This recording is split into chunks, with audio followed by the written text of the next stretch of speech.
நல்லா இருந்ததா? சுத்தி பாத்தீங்களா? நல்லா இருந்தது, சூப்பரா இருந்தது. 1.5 நாள் தான் மீட்டிங்.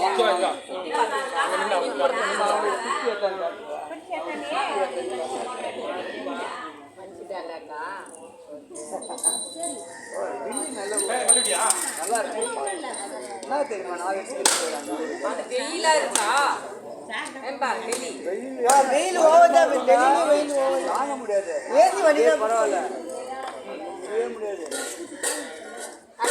தட்டு வெய் வேஸ்ட் பண்ணக்கூடாது.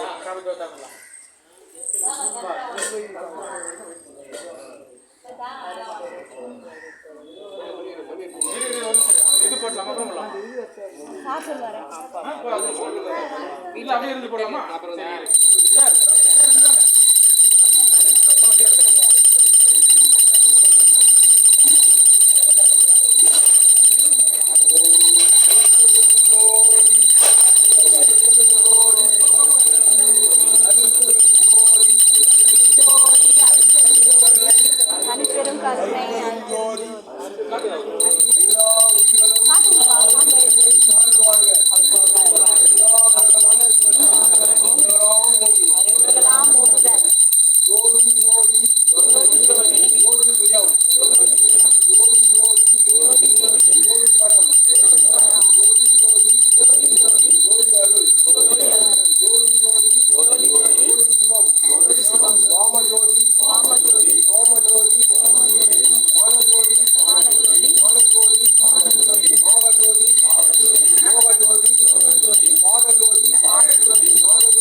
வாதியான போதனை